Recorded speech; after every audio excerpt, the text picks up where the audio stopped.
Make that big boss less special. It ain't no game, but they saying welcome to the second level.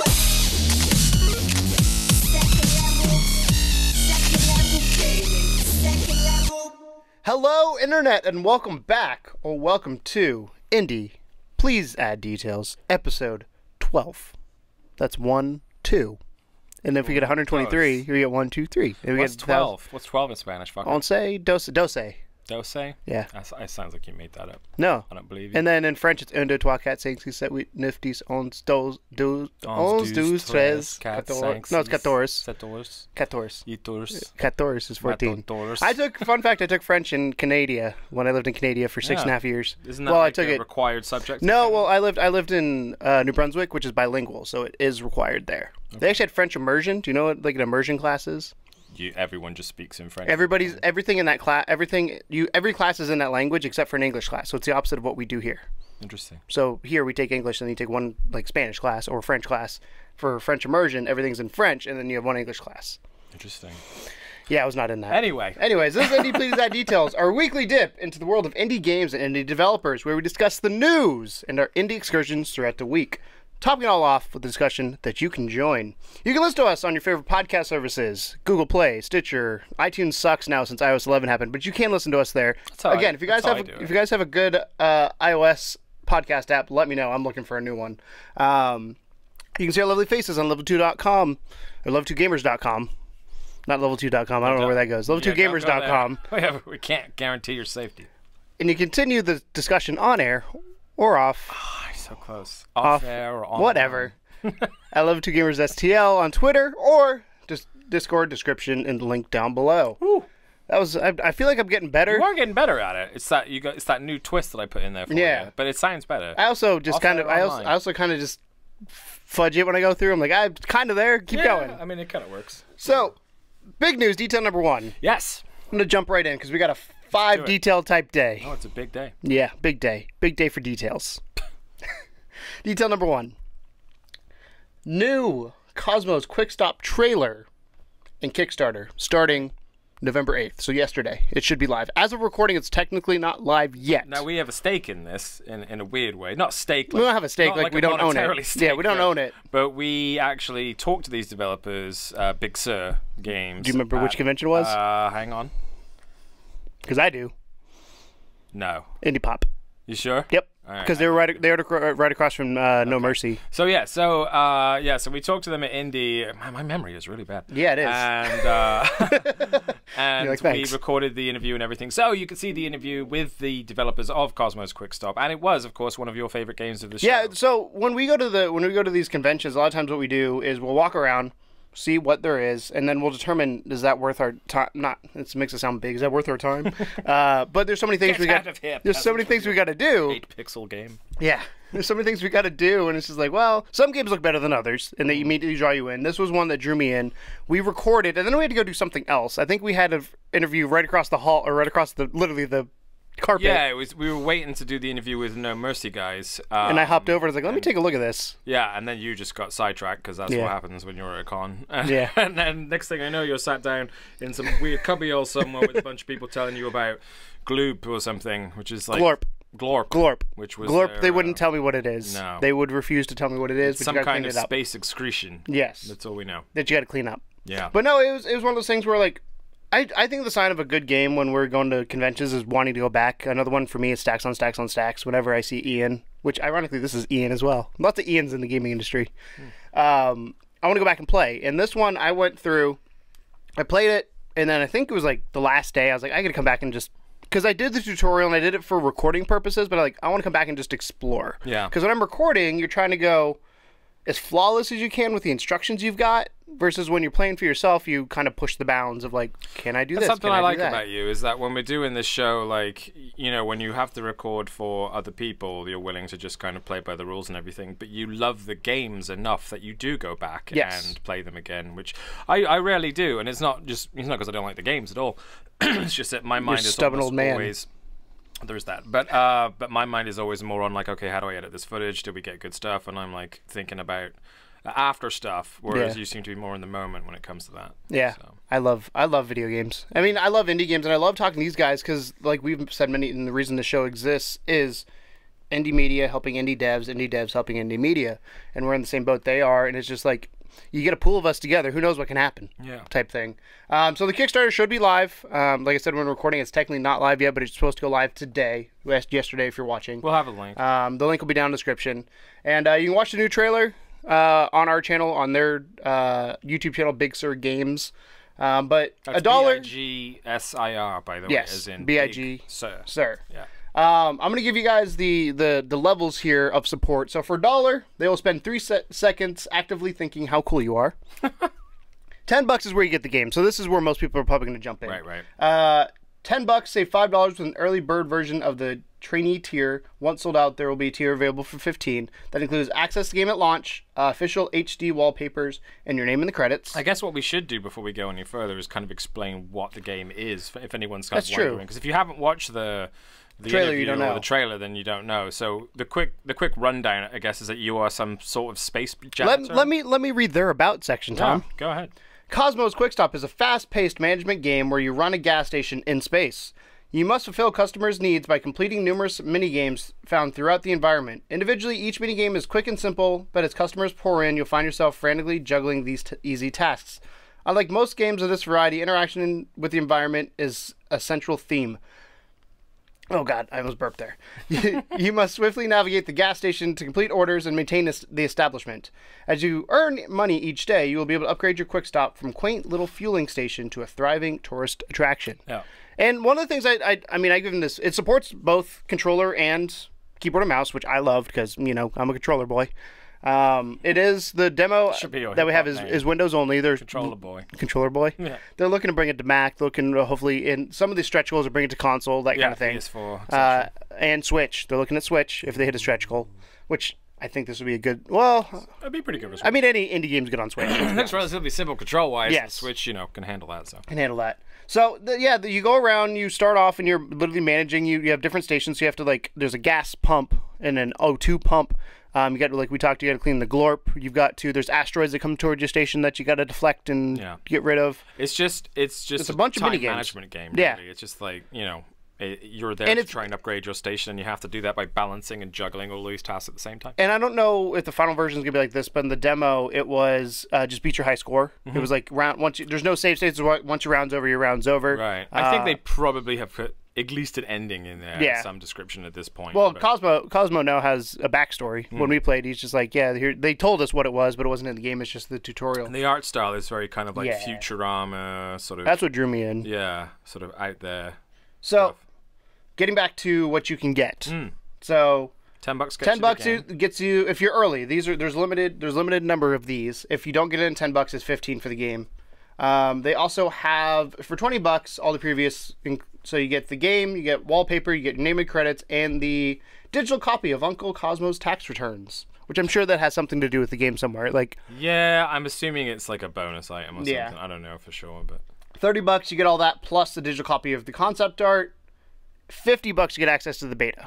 So that might be the next tier. Like if you're interested in the game to look at, which to me $50 for a beta plus concept art plus tax returns plus your name in the credits plus the wallpaper plus the actual game. Not bad. I'd be happy with my name in the credits for $50, to be honest. Yeah. But yeah. That's, well, you can do that for I think it was 10, 15. That's really cool. 10. Yeah. And then the next one up is 80. Is all that and download a digital download of Ritual. Ritual? Is that the? It's a game. It's a game jam. That's previous reward plus digital download of Ritual, a game jam that started it all. Interesting. So it was what became Cosmo. For those of you who don't know, a game jam is basically you have a weekend to. I think it's 48 hours to make a game. To gang up with people and produce the best possible game you can in that time period. It's a lot of fun. It's a big on the indie scene. There's lots of developers that enjoy that because why wouldn't you? It's $95 more. You get a T-shirt along with everything else. Nice. I mean, every time I say something, you get everything before it. Yeah. I'm not going to repeat everything. 115, you get an official poster. For 150, you get a second T-shirt. So you get 2 T-shirts. For 200, you get the official Quickstop employee training guide mentioned in a special thanks, along with all the other stuff. For 600, you get all the other stuff. Plus, you get to help design a character. which is cool. Neat. That's pretty neat. 1,500, you get help design a mini game, and that's the highest one. Wow. So there's a limited number of those, but yeah, take a look. The link will be down in the description below. I love these guys. This game they were looks really interesting. nice guys just to talk to in general. There's only 3 of them, isn't there? I think there's like a couple, and then there's another dude, and he does the art, I think. But they, it's a passion project of theirs. They were really, really nice, and it's a pretty damn good looking game. It like, looks good. It's good. And, I mean, we've been playing games now for 2 years, essentially, like these indie games, but they're in various different states. Yeah. And this one, to me, other than maybe No Mercy, was the most polished. Yeah. I'd say this one and No Mercy are probably similar when it comes to polish level, the ones we played, other than Smugglecraft, because Smugglecraft was about to launch. So I mean, the only thing I think that will let this down is if the gameplay isn't engaging enough, because you are essentially just doing time management, which is almost like a Simsy type thing to do. Yeah. My concern is longevity. I was talking to the guy, so they give us a code to play the demo of it that's out to help promote them. They're not paying us, they just give us a code, just so you guys know, FTC or whatever you want to say there. But the guy who was playing it was like, he hopped in, he's like, I had a lot of fun with it. He's like, I was like, my concern is longevity. He's like, I could see that depending on how it goes. Like, but if the upgrades are good, yeah, that's the whole thing. Is that like that's what they need the money for? I guess is to make sure that there and is probably marketing a little bit. Because the game looked pretty much. I mean, what we saw was pretty well done. Yeah. Like that demo was fantastic, but I don't know how much they want to expand on that. That's the other thing. And I don't know how much it costs to do something. We shall see. We shall find out. So again, link will be down in the description below. Check it out. If you want to get them, At the very least, it's worth a view. Yes. So next one, detail number 2. I put this in here because there are PS Plus games that came out because it's the first of the month. There are. And there's a couple of them that are indie titles. 2 of them are VR as well. But Bound for PS4, we both love that game. It's both non-VR and VR. You can play it either way, and I love it both ways. VR was a bit wonky. That's what she said. Sorry, it was slow on the uptake. I saw you there. I saw you like you. I was like, I can't let that one slide. But Bound is one of those games like VR was a bit weird at first, but I think they fixed the camera, so it should be better. I've not played it since they fixed the camera. I have. It's a lot better. Dungeon Punks, which is also a Vita cross-buy, so those of you who are still hanging on to the Vita, hoping it doesn't die, you can get that. Until Dawn, Rush of Blood is available January 3rd. That's PSVR and only. And then Worms Battlegrounds, which we actually might be streaming.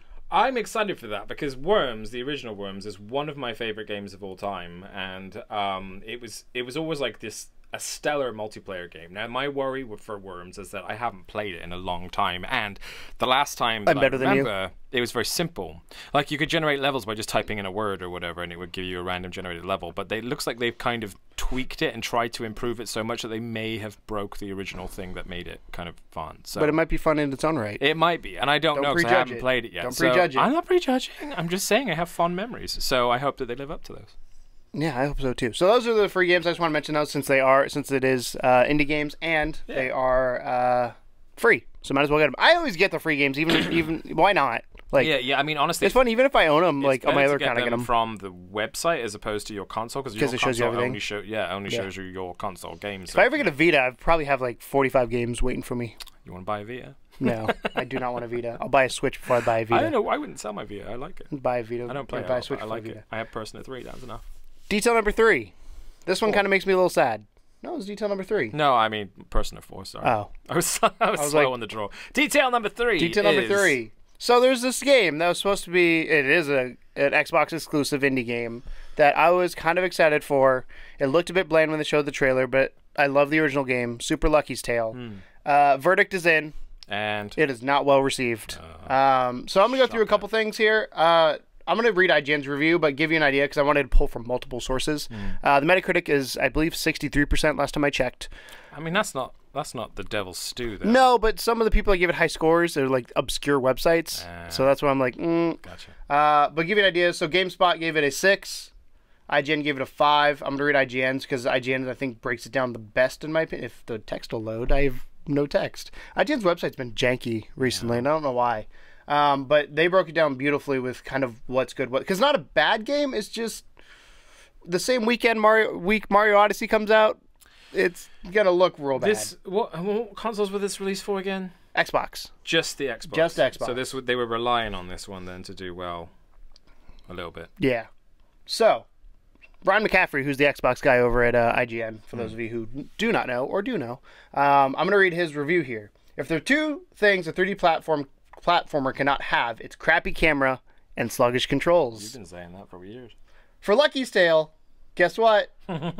A crappy camera and sluggish controls. Those problems add the general sense that you're playing a generic Mario imitation, totally blew the potential of this cute, family-friendly game. Oh. To Lucky's Tale's credit, the mission variety across its 4 worlds isn't bad. Some stages are totally side-scrolling, while others are 3D free-roaming while you're out to collect 4 leaf clovers at the end. It is all nice and it all looks nice and colorful. It is, if a tad, bland. It's just that actually progressing through those missions is a pain, especially if you recently played the outstanding Mario Odyssey. Yeah, and it's a tough time for any 3D platformer to come out right now, I suppose. When you're competing with Mario, you're not going to win. But this sounds like it went the ukulele way. Yeah. For instance, whose bright idea was it to have a 3D platformer where you can't rotate the camera freely? Ugh.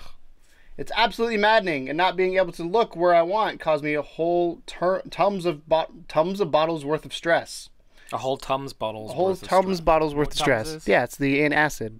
Yeah. I just was not expecting that phrase. It's a good turn of the tongue. I like that. Instead, you can only move it in 30 or so degree bursts, and it just won't go past a certain point every single time. Why is it even possible to die in the hub worlds? There are no enemies. Miss a jump or catch an edge wrong, and you will plummet to your death, even in a combat-free zone. Wow.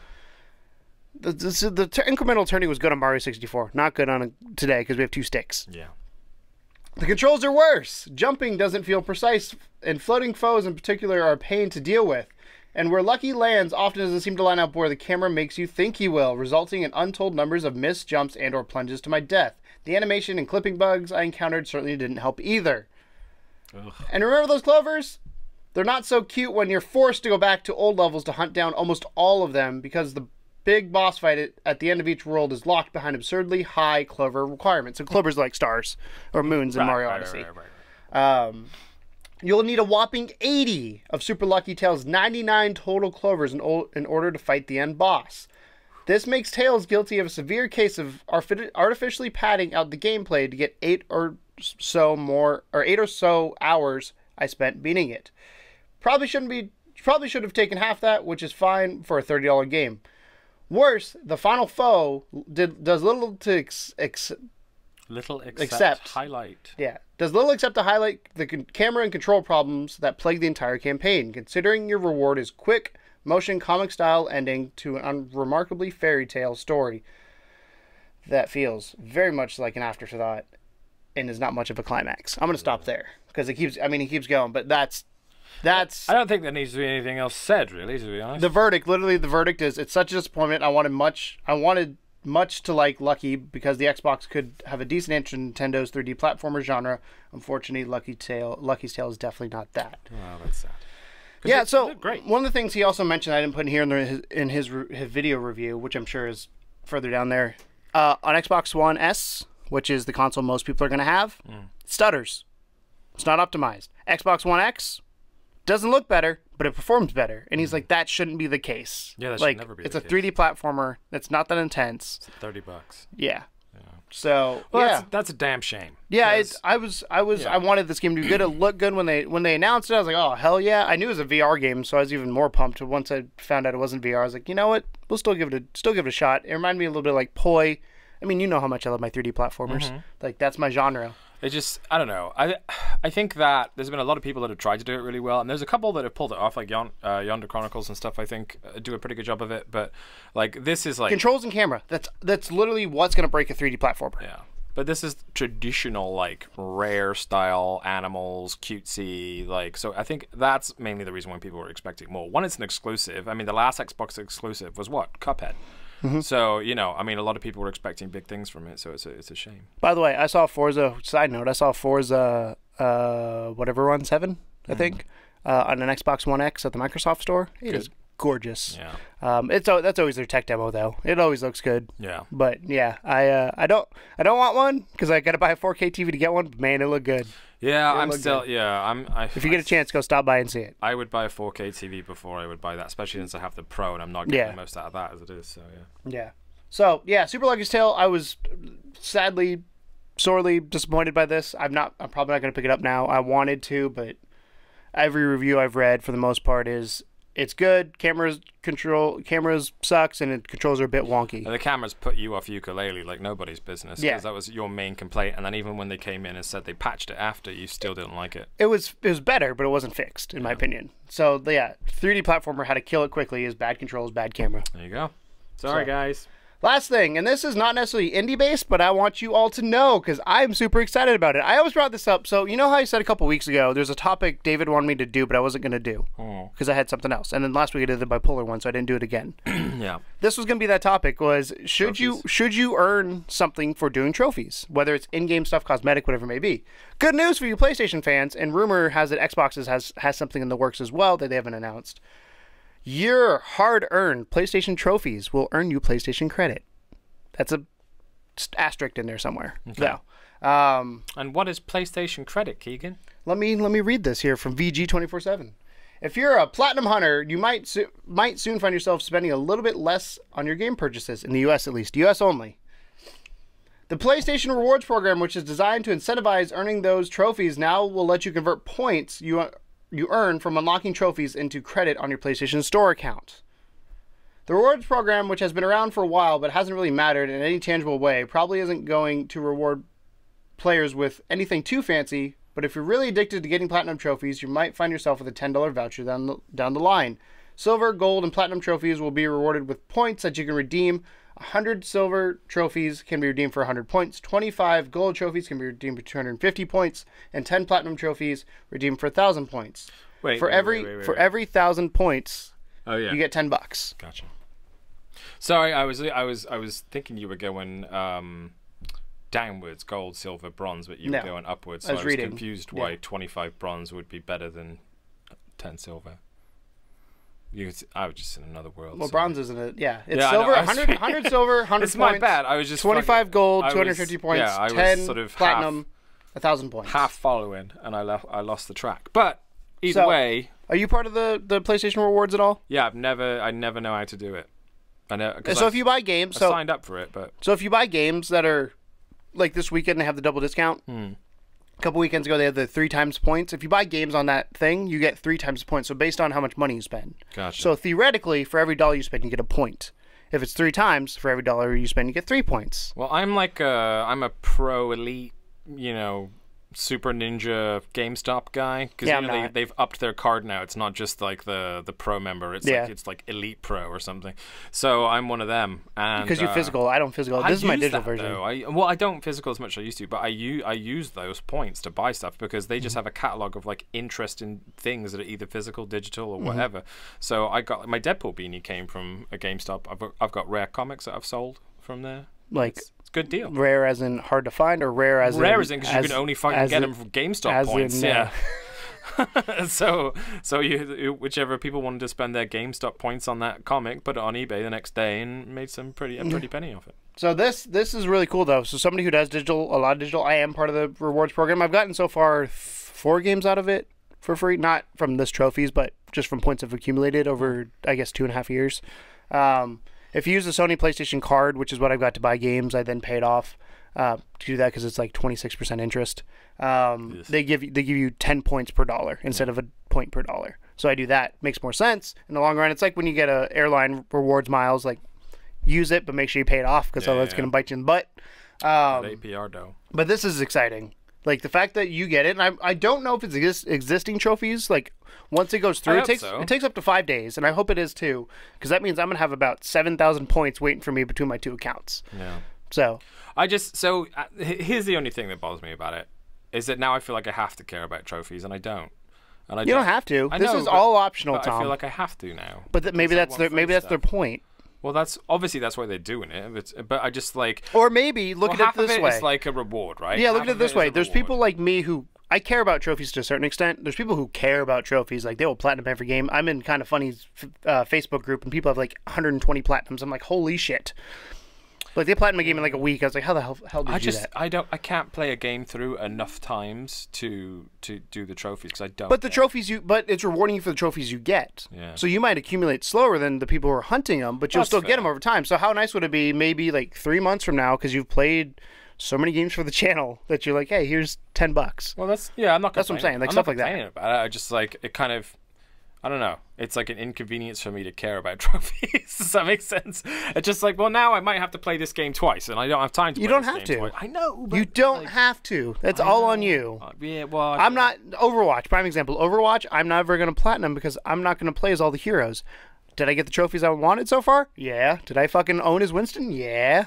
That's my favorite trophy, by the way. That is one of the hardest ones to get. Okay. And I'm super excited. I trapped everybody in a corner and smacked them with my monkey hands. That's literally what I did. I had to smack the whole team with my monkey hands at one point, and I did it. Nice job. And I popped the trophy. Yeah, it's super rare. Not really. It's only like 7%. In a game like Overwatch, where there's millions of people playing, I feel quite accomplished in that. Yeah, good for you. So, but yeah, I was excited about that because, like I said, I already do the rewards program because I have the account. So the fact that they're getting me more for what I've got going on, like.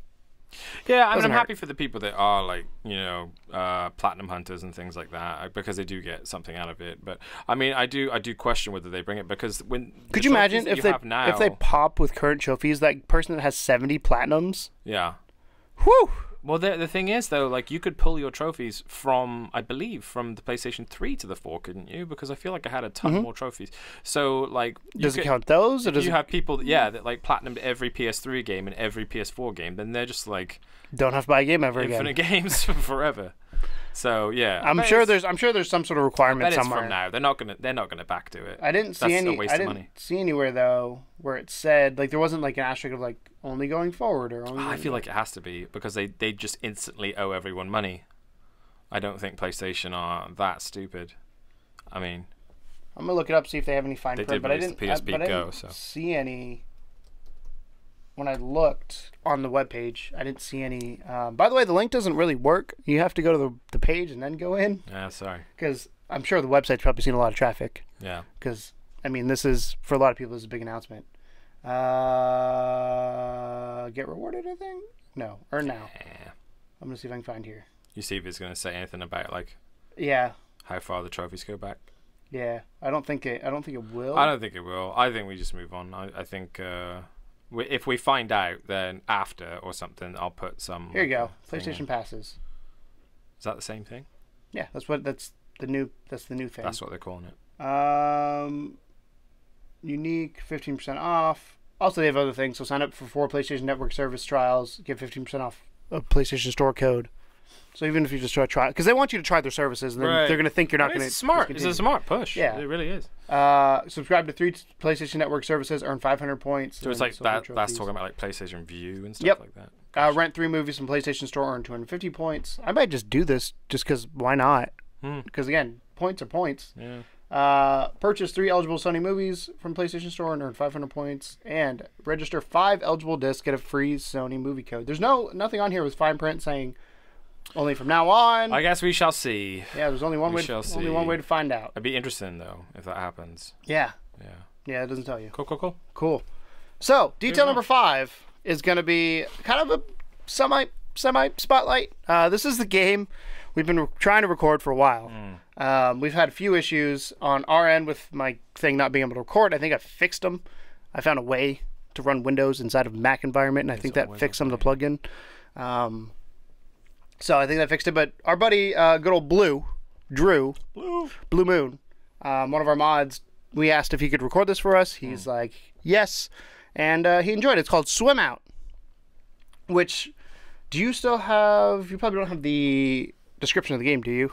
I did not pull it up yet. I can pull it up from Like-Minded if you want to. Yeah. Let me pull it up here. Let me grab it. Yeah, so I mean, basically, Swim Out is was a mobile sort of designed for mobile, but also works on Steam. We're real professional game here. Well, I mean, it is, you know, this is live, kind of live television. Not really. We still need to work on getting that that access channel thing. You know what I mean? Do you know what I'm talking about? No, but we can talk about it cable afterwards. access. We wanted to try and do cable access in St. Louis. Don't worry, it'll work. It just takes forever. I think. Or it might be down. See, this is the problem with Like-Minded is a beta. So it crashes a lot? Well... There you go. I don't know. Well, nope, that ain't nothing to do with me. Anyway, the game Swim Out is designed. It's just a short puzzler, and you're in a swimming pool, and there are sort of things in the swimming pool with you that you have to try and avoid. But every time you move, they move. So it's I move, you move, just like that. Just like that. So so it's a little bit of trying to balance that, like knowing what the next move is. It almost plays a bit more like one of those like Lara Croft Go or I probably could have guessed that link. Go. Yeah, I'm gonna bring this back over here so I can officially read this. So we're indie media, man. That's how we do doing. it. Here we go. They have it in English, and I can read it in en français if you want me to. Because they're a French company. They are. They are based out of Metz. I'm definitely saying that wrong. France. I would. Probably Mies. Be fine. Mies. Dive into the relaxing and refreshing atmosphere of Swim Out, a strategic turn-based puzzle game that will transport you into a sunny day at the swimming pool, the river, or the sea. Plus, plan each of your strokes wisely, and be sure to never cross another swimmer's path if you want to peacefully enjoy the sea view on a cozy chaise lounge. Features. I don't speak French. I just said I took French. It's one of them lie down chairs. That's the lounge chair. Lounge chair. Lie down chair. Cool. Chaise lounge. Over 100 levels nestled in carefully crafted landscapes, soothed by the sounds of seagulls, frogs, and water splashes. Splish splash, I'm taking a bath. Bum bum bum bum. 7 chapters combining 12 different types of swimmers, each with their own way of moving around, ranging from simple breaststroke swimmers to more complex divers or cheeky water bombing kids. Does that mean they poop? No. Is that what water bomb is? No, it doesn't mean poop. 12 different objects to interact with: buoys, fins, water guns. You can even ride a kayak. 6 disruptive environment elements like caves, crabs, jellyfish that will give your brain a workout until you swim out. So it was interesting. I played this game. I just couldn't record it. I liked it. The puzzle elements were really cool with the kind of it's real simple at the beginning, which is what a puzzle game should be, and it gets more complicated as you go along. It's weird because things move when you move, and it's just like that. Just like that.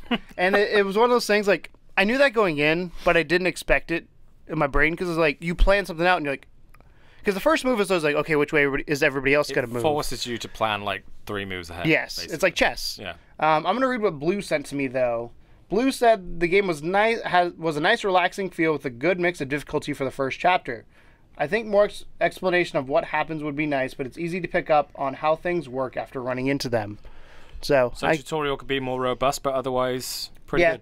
So it's a very simple game, though. So it's like you said, you're not like stuck at a level like, what the fuck do I do? Yeah, once you hit a thing, you'll learn what it does, and you'll learn what to do from there. But I enjoyed it. It is on... Was it PC? It's on all the Steam things and mobile, and all the mobile. So it is $6 on Steam. It is $3 on mobile. Super excited. So yeah, it's on tvOS as well.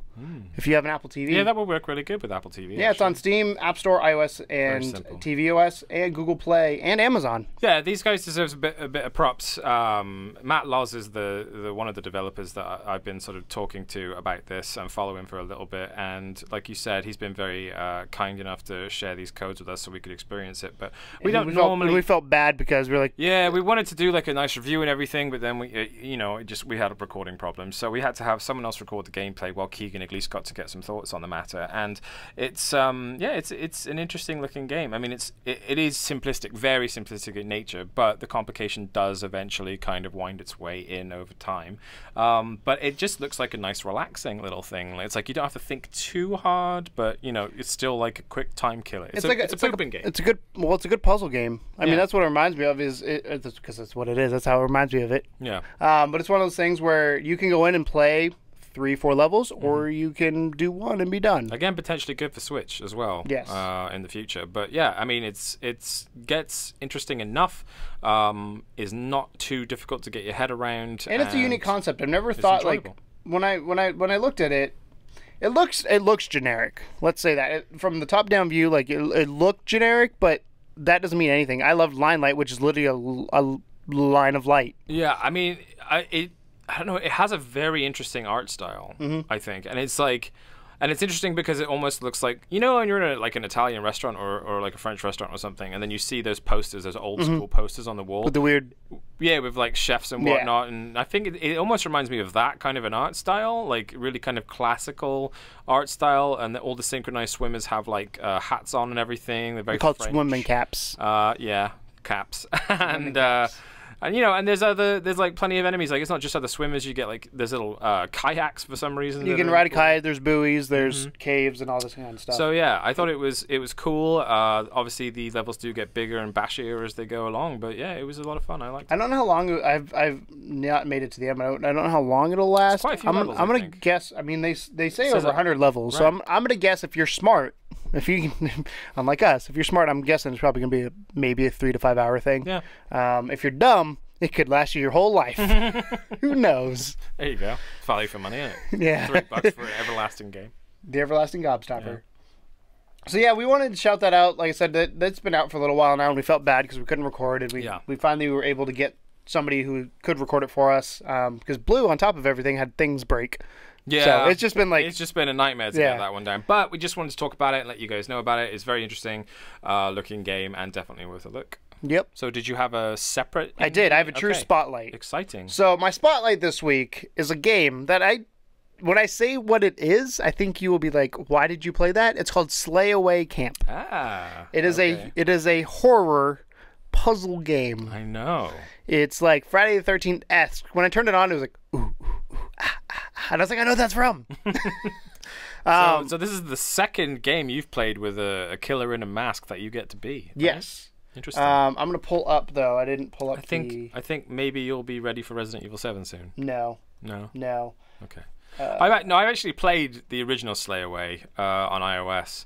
And so I haven't played the PS4 version, so I'm excited to hear what you have to say about it. But it's a redone edition, isn't it? It's called Slayaway Camp Butcher's Edition, I think. Yes. And they've just kind of like added in all the extra DLC components and everything. But Butcher's Cut. Butcher's Cut, yeah. Well, so I'm gonna read the description here again. I had it pulled up. I don't know what you're talking about. This is truly an indie podcast. I meant to put the link there and I forgot. Yeah. Slayaway Camp is a killer puzzle game. See, pun? He punned it. I don't know, it's good. Where you control Skullface, a psychotic slasher hell-bent on revenge. Slide this adorable, demented murderer around hundreds of isometric levels to squash, flay, and decapitate hapless victims in their darkly comic homage to 80s horror movies. Experience new dimensions of gut-churning terror and unspeakable force of skull-faced killing maims and murders his way through smart-mouthed, oversexed, substance-abusing young child. There you go. No teenager is safe in the summer horror blockbuster smash hit of 1984. This special console-only Butcher's Cut Edition is the biggest and bloodiest version of Slayaway Camp ever. That's capitalized, so I had to emphasize that. Fair enough. More puzzles, more killers, more gore. It's the ultimate video game nasty. Game features includes the base game with the following additional content. Deluxe Edition. My Gory Valentine, Hell Camp, Monthly Murder Series 1 and 2, Supernatural Forces, and Santa Slay. That sounds like... what kind of bonus content? You get... If you buy now, you get this. Over 300 fiendish puzzle levels to massacre your way through. 60-plus killers cause comical carnage with including deranged wackos such as Mutant Hillbilly, Kevin, and Mr. Topat Jones. Top Hat Jones. Kevin. Good old Kevin. Good old Kevin. Good old Kevin. Killer Kevin. 90-plus gore packs with delightfully OTT kills. I don't know what OTT is. Over the top. There we go. Scenes to shock and entertain. Starring Mark Meir, Commander Shepard from Mass Effect. Nice. As Skullface, and Derek Mears, Jason from Friday the 13th, as Jessica. Wow.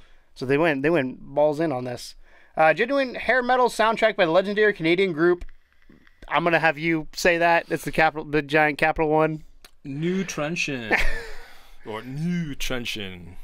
And it's created by Jason Kapalka, who made Peggle and Bejeweled. This is from the guy who made Peggle and Bejeweled. Bejeweled are awesome. Yeah, but I wouldn't put Peggle and Bejeweled and then the horror together. Yeah, the horror worked really well. But the game plays pretty And Slayaway well. Camp was recently selected an overall winner at the annual Google Play Indie Games Festival. So yeah, let me give my thoughts on it now that we got the official here's what it is out of the way. The knowledge. You know I don't like scary games. You know I love puzzle games. Yeah. I was going into this being like hoping it's not too scary, but it looks like Minecraft.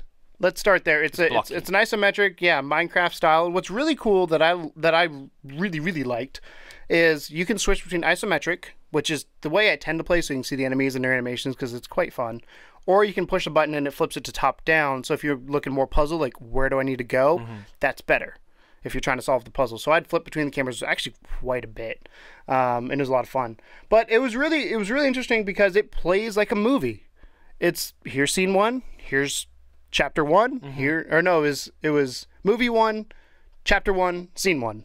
And then you go scene 1 through 13, move on to the next one, and they had cutscenes in there that I didn't expect a whole lot from the cutscenes, but they were enjoyable. They were a lot of fun. It's got some legitimate polish to a game that is essentially you flinging around a little man with a sword. Exactly. I was pleasantly surprised, to say the least, with it.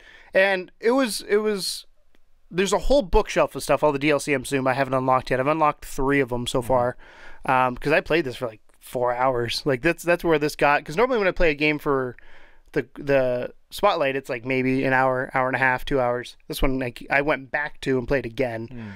And it was quite enjoyable because it's puzzle solvey, lots of fun. It's exactly what I like out of it. It's fair to say, for the non-horror fan, it's absolutely not scary at all. It has horror tropes when it comes to how they do things. You'd have to be seriously terrified of pretty much everything in existence to be scared by this game. It is, if you imagine just putting like Friday the 13th skins on Minecraft. That's essentially what it is. That's what it looks like. And then as far as like what you're actually doing, as far as the movement is, you basically have to...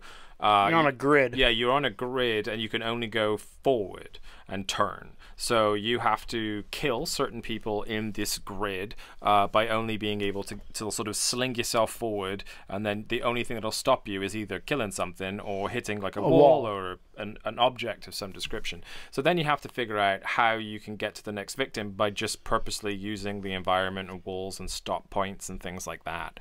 But it's quite smart, isn't it? It was. So the first, like any puzzle game, like we literally just mentioned on the one before that, it starts off easy.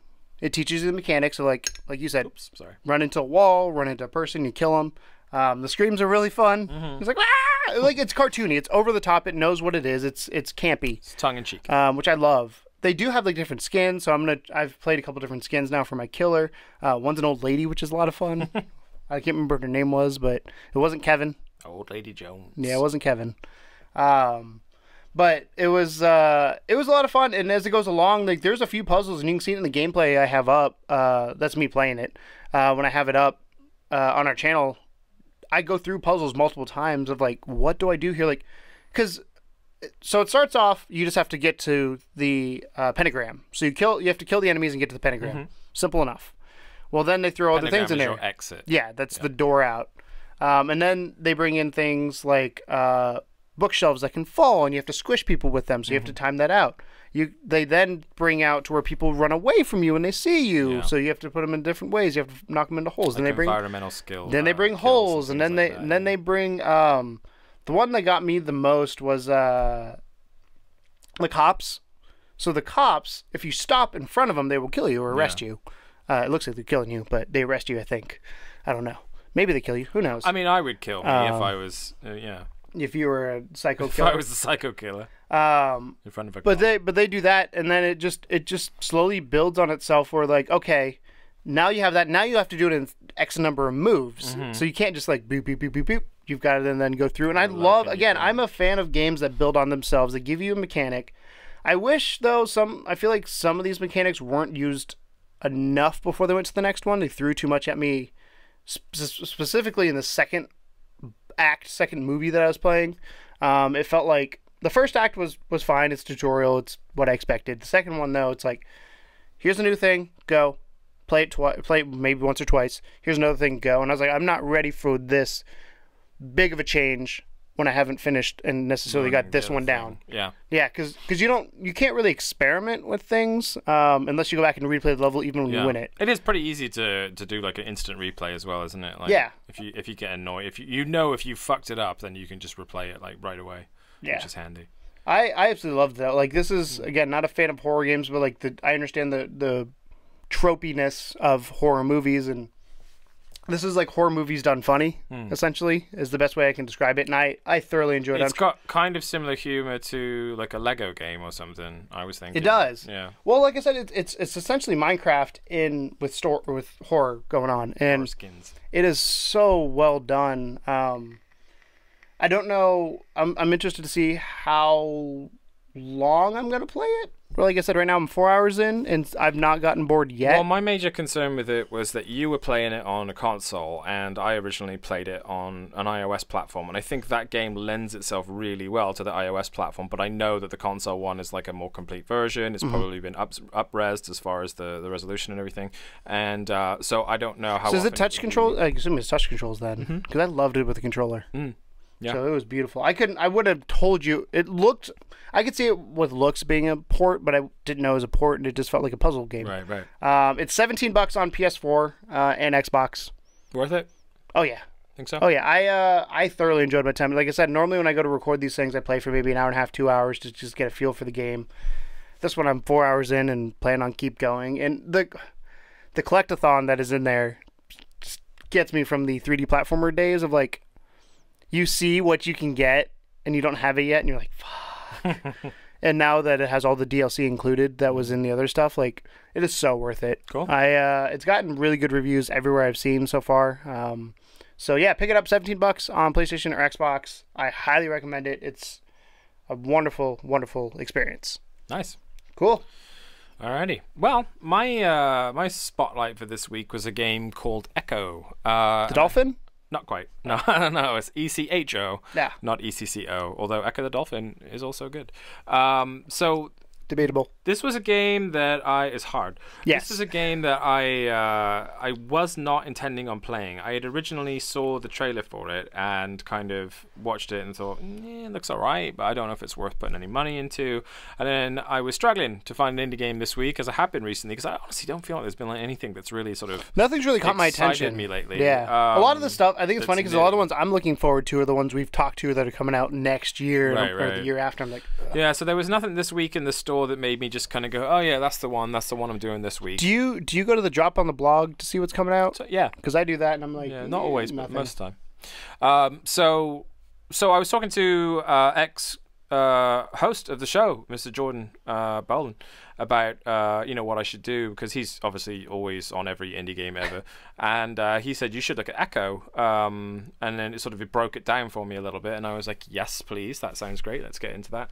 And I wasn't expecting it to be $25, which I think it's steep if it's an indie game, but this game is more pushing towards the realm of AA from indie than the other way around. It's like it is an indie game, obviously, but it's so fucking polished that it's basically a AA game. Well, that's how Cosmo kind of feels like, where Right. you wouldn't have known it's made by 3 people. Right. So basic story of Echo is this, and this stick with me. It's a dolphin. It's a doozy. And he goes, so it's a sci-fi game. Are you a fan of sci-fi as a genre?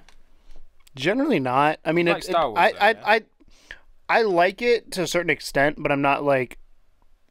I like Star Wars, don't like Star Trek. I feel like that's the divide. The thing about this is it does have like It's too dorky. I'm eating my nuts, by the way. So, Sorry that's if you can fine. hear You it. eat your nuts. I'm eating my nuts. It's got this kind of element to it where you feel like it almost feels like a survival horror type thing, but it's not. It's not scary in any size, shape, or form, and I'll explain.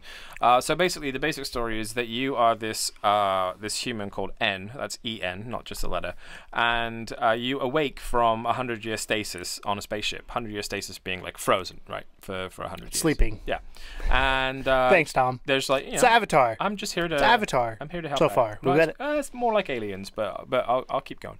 So you wake up to this AI, which is, I guess, That's artificial intelligence. yes, which is like your ship that I think kind of follows with you because it can speak to you in your suit and stuff. Is it like HAL, or is it Little like bit, little Cortana, or is it more like Cortana? Mixture. Okay. It doesn't like you very much, but it is. Because Cortana technically is like a disc that you put in your head. No, it's more like HAL in terms of like It's just there. Omnipresent. Yes, voice that is just kind of everywhere. I Englished. Well, yeah, English me, well done. Sorry. But no, you're good. But the guys, the guy is an English guy, and he's called London, which is a bit like Oh, on the fucking nose. So anyway, you wake from this 100-year sleep, and you have this red cube, and you kind of get filled in on the story that this cube was a friend of, or a friend or a family member or a mentor or someone to you that got turned into a cube. It's almost like the soul was sucked out of them and put in this cube. So it's not a shapeshift; it's a soul suck.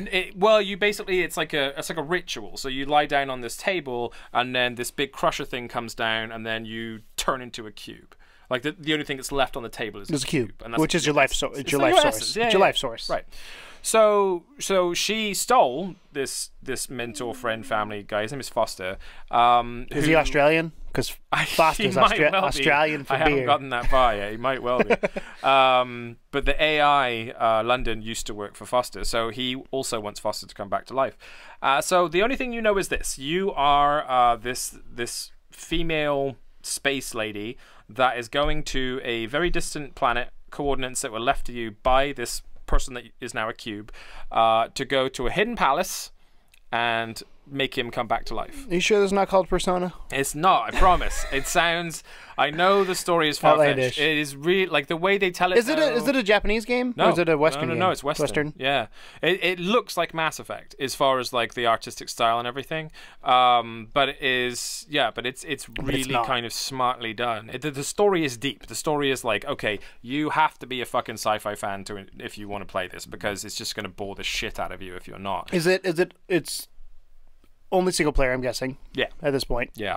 Which most indie games are. But it's like literally the story is so engaging to me as a sci-fi fan that I would like, if there was just a movie of this, I would watch it and I'd love it. I know I would. But the game aspect of it gets more interesting. So essentially, you finally find this palace. You finally get, and this is a long intro. Like you're still learning tutorial moves an hour in, which is only kind of off-putting. That's like Zelda. It's pros and cons to it. To me, it's like 30 minutes is like the max you have to get. The story was good enough that I didn't mind, but there was definitely a point an hour in when I just learned how to sprint that I was like, okay, that's excessive. Well, that's what I was gonna say. If they add something to it, but if something like that's dumb. Like to me, like they should give you the necessary tools right out of the box. So like sprinting should be one they teach you right away, but maybe an hour in you get some sort of power or some sort of weapon that then will teach you how to use that. That makes stuff. That I makes was sense. Still learning like really early. You probably don't know. I don't know if you could. Do you know if you could sprint before that point? No, you could not. It was unlocked at that point. Okay. Yeah. That was because I hate when games do that. Yeah, because I was trying all the buttons and like I couldn't do shit to begin with, and it was like they were showing you things really, really slowly. But that's an aside, right? That's like a minimal complaint is it takes a while to do the tutorials. But that is something people need to know. Not the worst thing ever. Yeah. So anyway, you find this place that you think is where you put your cube, and everything goes wrong, obviously. So if it went right, wouldn't have a game. Right, exactly. So it's like, and then they went home and they went home and had some teas. London had tea. Foster's had beer. It was fine. But everything goes to shit, and basically this palace that you're in starts to kind of get corrupted in a way. It's almost like it's software. When you say palace, is it like like we talking legit castle? Because when you say palace, I picture like Aladdin a mansion. Okay, yeah, I picture like Agrabah from Aladdin. Yeah, well, it's not like a. It's a big house. Yeah, well, think of it as like the biggest mansion palace thing that a king and queen could possibly live in. So we're talking Versailles.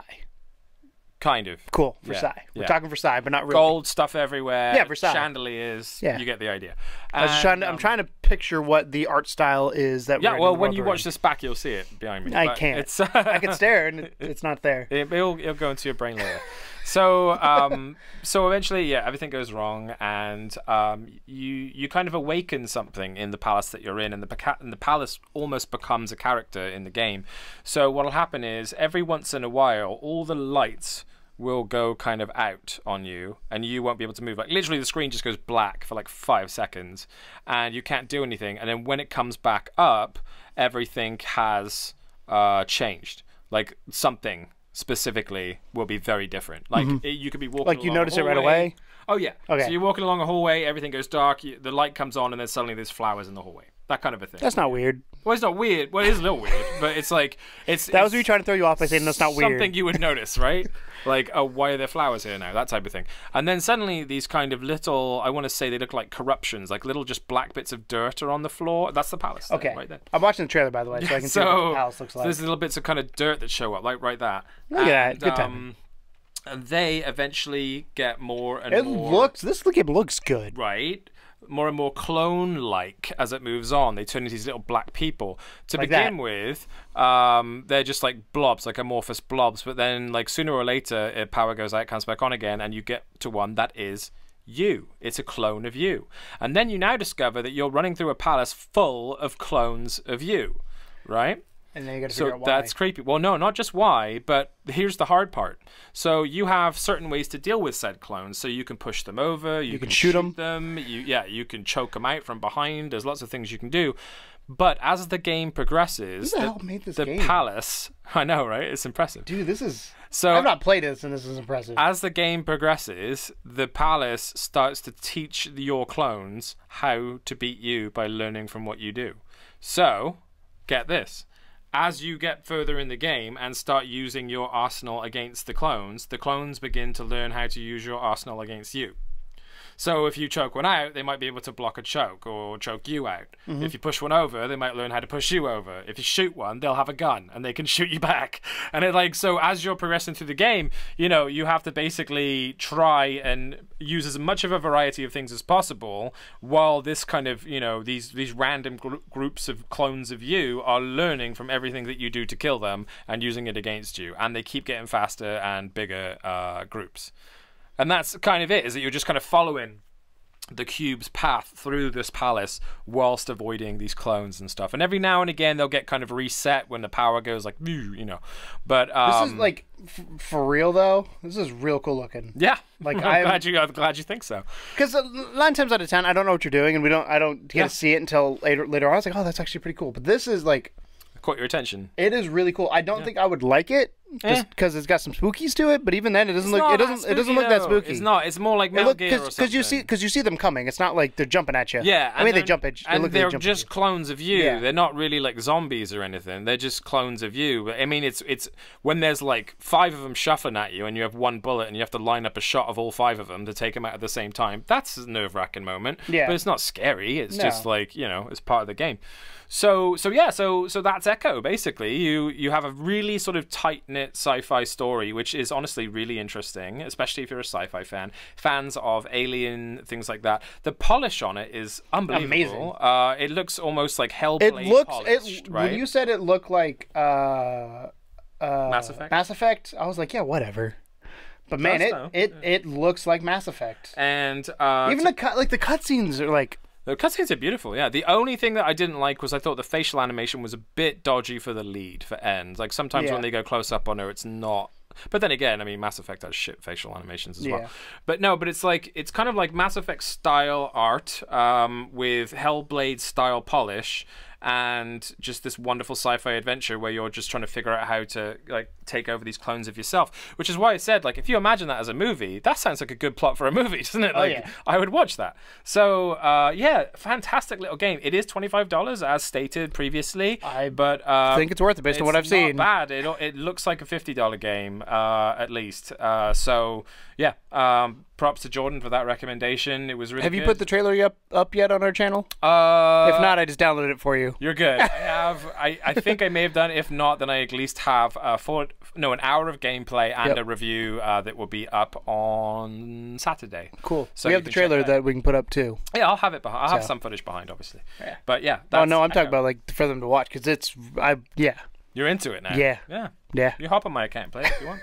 I paid for that one too. That wasn't given to us. That's my true opinion of that. I feel like you always get the it's always our true opinion. Obviously, when you get a game discounted, it's one of those things where like I played it because I got it. Yeah. Not necessarily because I enjoyed it. I played it because I wanted to. Yeah. And I am happy with the fact that I spent money on it. So if that says anything. Yeah, I feel like 25 is a good it looked like The only question I would have would be longevity of how long it lasts. Well, here's the thing. I was like two hours in, I think, by the time I sort of stopped playing on it, and I think I barely had gotten like halfway through. So yeah, I was trying to see because I've got the press kit pulled out. I was trying to see if they had anywhere where they said length of the game. But I don't think they do. That's the only thing that concerns me is the length of it. But I think it's a worthwhile experience to have. Oh yeah, and because it does bring in puzzle elements. Because, length of the game doesn't necessarily dictate price. No. But it can hurt on price. Yeah. If it's a 1 hour so 25 experience. is good regardless. But yeah, I mean, if you think about it, it is essentially a third-person action puzzle game with combat and with kind of a really good story. So yeah, Echo, check it out. Very, very cool looking game. That's my spotlight. Cool. Moving on to our question. Cool. I feel like we need a cool thing for the question. Yeah, we'll come up with something. We'll come up with something. We tend to do that. We're lazy. Yeah, amen. And my question was, it's really a straightforward one this week. Do indie games push units? And the reason I thought and where this came from was, well, obviously having exclusives sell units. We know that. Having clarifying question: when you say units, do you mean consoles? Systems, consoles, okay. PCs, whatever platform you're on. Gotcha. So we know, like for PlayStation 4, your exclusives push it. For Xbox, when they have exclusives, it pushes it. For Switch, exclusives push that. But the question essentially is, would indies persuade you? So say the Switch is doing really well, and a lot of indies are coming out on Switch and doing really well. Would you buy a Switch for the indie games? Would you buy a PS4 for the indie games? Would you buy an Xbox for the indie games? Or is it only the exclusives that sway you to buy that? No, I would definitely buy them for the indie games, I think. And I think people have. I think there's a lot of people that went out and picked up Xbox because of Cuphead. Even though Cuphead is, obviously, as we know, published by them. It's an exclusive, yes. But it's not made by them. It's an indie game. Yeah. It's a fucking indie game. So it was made by a small group, got delayed 1 million times. That's true indie. So mortgage their house. I mean, that's an actual, like, there's people that I've spoken to that have said, I bought an Xbox for Cuphead. So I know people do it. As far as for my own sort of opinions on it. Say you had none of the consoles right now. Right. I know we have technically all three of them, but say you had none of the consoles right now. Yeah. Would you buy? Which console would you buy based on the indie game? Based on indie game output. I would still buy the PlayStation. Okay. Here's why. I'm surprised because I thought you were going to say Switch. No, well, here's the thing. Switch has amazing indie games. I bet it just doesn't have enough of them right now because it's still early in its days. Golf Story, amazing exclusive, and there is some other long-term indie games that finally sort of made their way to the Switch. But when you go through the library, and I often go through what can I pick up? Because I look for indie games on the Switch specifically for the show, and oftentimes I'm left disappointed because it's just not quite as the library yet because they're new. And also, like you said, a lot of them too are games that came from somewhere else that you might have either already played or you're like, I had no interest in playing. But with the PlayStation, I mean, Xbox, indie games, I'm whatever on them. You're a little bit you're not a big Xbox fan to begin with, so that. Well, that's true. Well, it's not that I'm not a big fan. It's just that there's not enough about what Xbox does that excites me. So because you know me, and you know that my major things that I'm a fan of the most are horror and foreign games. Yes. So which is what Japan does really well. What Japan does really well. Sony. Yeah, that's what I meant. Well, no, Japan in general as well. The developers in Japan make amazing indie horror games. Which they're close with Sony because Microsoft screwed that up at launch. So that's why I lean that path because of the amount of indie Japanese games. I just want for people who didn't necessarily know you or familiar with you that's my personal explanation. My brain would for you would have been either between PS4 and Switch. And I'm really surprised you chose PS4 to be completely honest. Honestly, it's just a library thing. It's library size. And also the fact that I definitely lean more towards the style of game that PlayStation outputs. PlayStation indies are and they have exclusive indies. If you get those kind of games as art games like Journey or Air or whatever, those almost all are exclusive to PlayStation. Because they nurture those companies. So I would be there for the experience. No. Hellblade? Is Hellblade exclusive? Hellblade, I don't think it's exclusive. I think it was a fucking platform. Brilliant game. Yes. But yeah, it's one of those things where I know that Sony has the type of indie games that I like to play. Not always. Some I'm more likely to questionable now, but they put effort at the beginning of this generation into indies. Oh yeah. I think they've kind of let off that a little bit and kind of done more towards their games. because they're the big kid on the block and they can do that. Yeah. But doesn't mean they still don't support the indies and don't have cool things. I like how they're supporting remasters a lot more. Like the Bard's Tale was an amazing remaster. Night Trap was funny as fuck that they released that again. I mean, Dragon's Dogma remaster. You're missing the big one of the year, Crash Bandicoot. You're missing the big one. Yeah, so like they put a lot of time and effort into those remasters, and honestly, like I enjoy that because there's so many games that I don't feel like I'm ever going to get to play again. Oh god, that looks amazing. There's so many games that I feel like I'm never going to get to play again unless someone remasters it for me. And it's not that I don't have the consoles. I do have the consoles. It's just that, like, you want to play the new graphics. I want to play. You're spoiled. Nice. Yeah.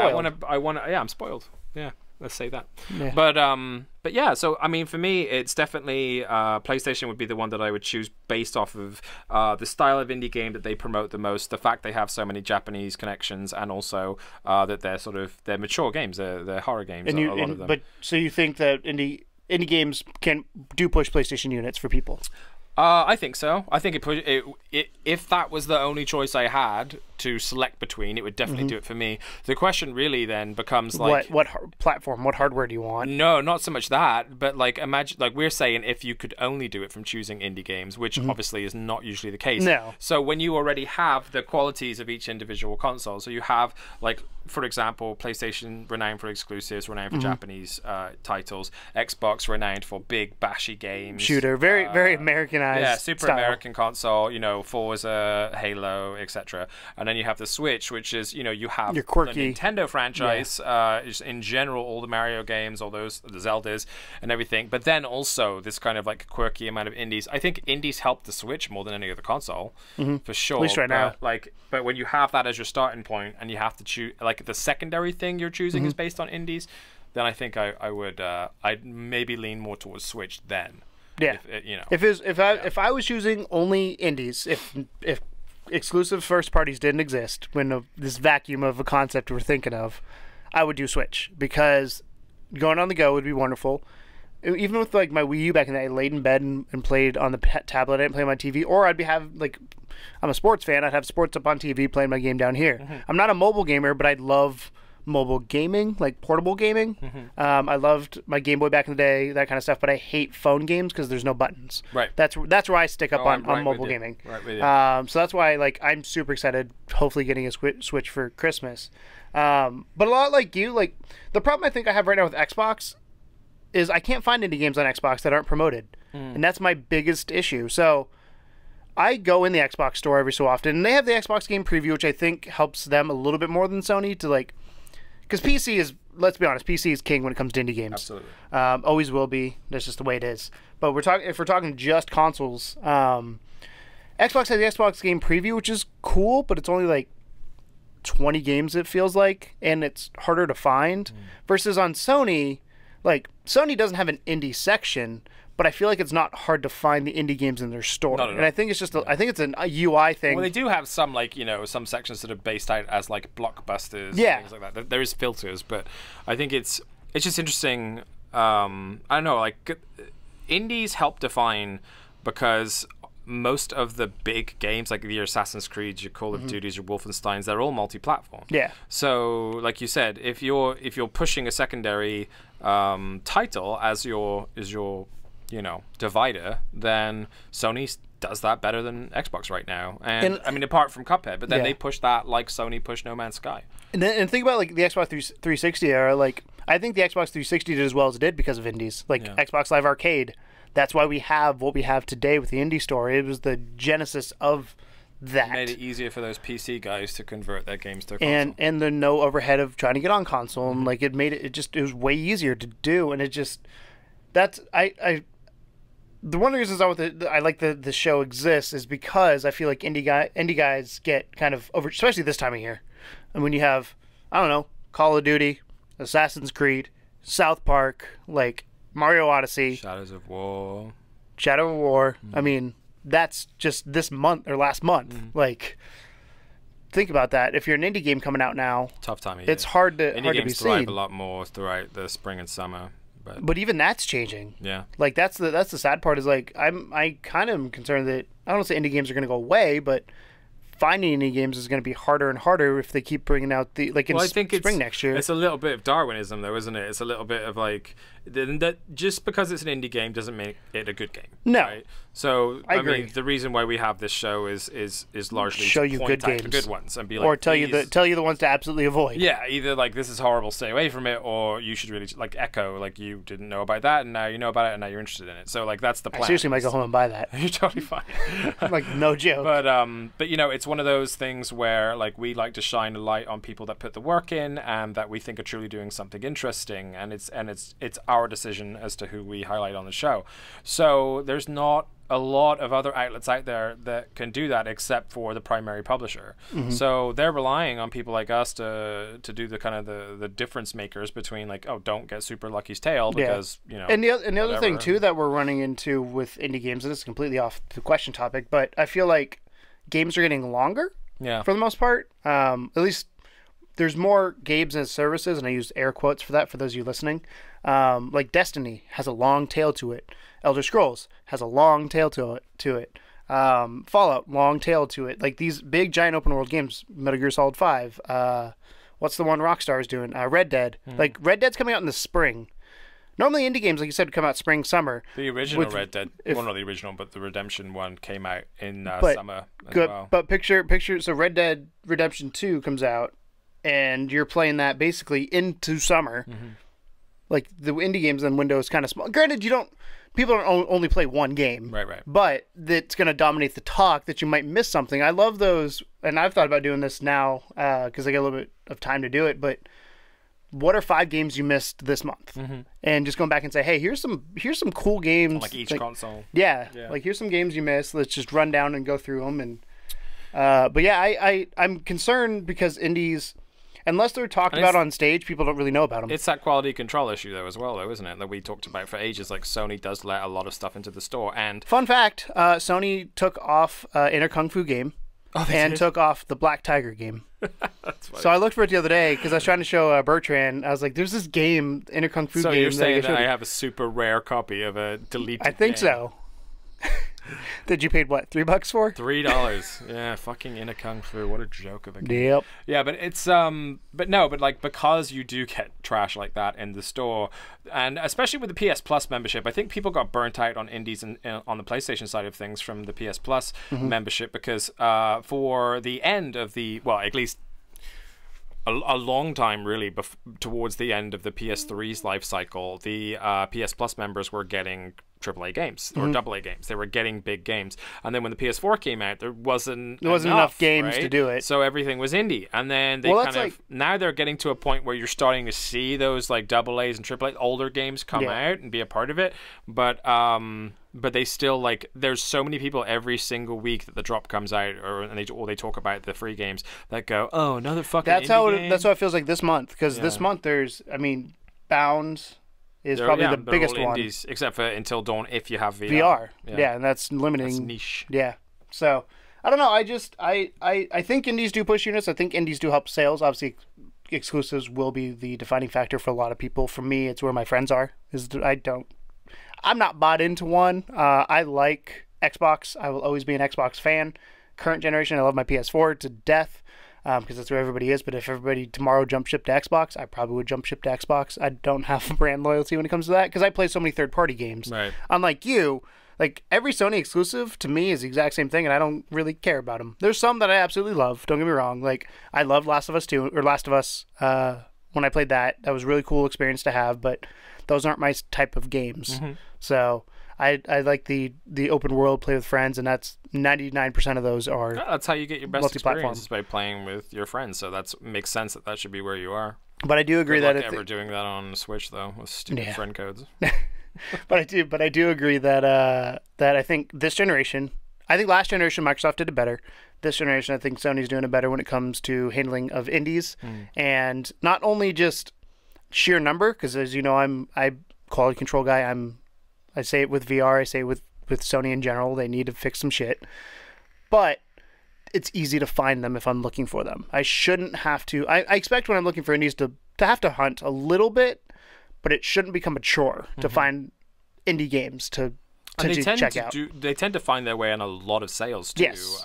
which is and PlayStation, I believe, has probably more sales than Xbox in general. Xbox does one a week, but it's usually a big publisher sale. Yeah, and it's like only a couple games, Yeah. whereas Sony will just be like half the catalog, 50% off. I didn't even look what the sales were this week, to be honest. They're all right. They're not great. But yeah. Anyways, this is Indie Please Add Details, episode 12. I'd love to know what you guys think. Do you think indie games push units? Do you if AAA single player or single party experiences were not a thing, which console would you choose? Would you choose the Switch because of portability? Would you choose the PS4 because you think they have more indies and handle it better? Would you choose Xbox because you like the game preview? What? Because each one has their own advantages and disadvantages. I'd like to know what you guys think. What would you pick if you could only pick from indies? But this is Indie Please Add Details, episode 12, as I said, our weekly dip into the world of indie games and indie developers. We discuss the news and our indie excursions throughout the week, including this week, like two and a half spotlights, technically. Yeah. Topping it all off with a topic of discussion that you can join. You can listen to us on your favorite podcast services, iTunes, Google Play, Stitcher, SoundCloud, or if you want to find me a new podcast service, I'll give you a giant big kiss next week. Or if you want to see our faces or additional content, you can go to level2gamers.com. What are you doing? I'm waiting for you to do the bit. Oh, level2gamers.com. To continue the discussion after the show, hit us up on level2gamers STL on Twitter or Discord down in the description below. Online. Thank you guys so much for watching. I love the show to death. This is probably VR is your baby. This is my baby. It's really hard to find any news sometimes though because it gets buried under AAA, especially this time of year. That's why we're here. So yeah, but your news. Thank you guys so much for watching. We'll be back next week with episode 13. Unlucky. Unlucky's Tale. Like a super unlucky's tale. Yeah. Episode 13. Thank you guys for watching. And as always, welcome to the second level. Bye. No game, but they saying welcome to the second level.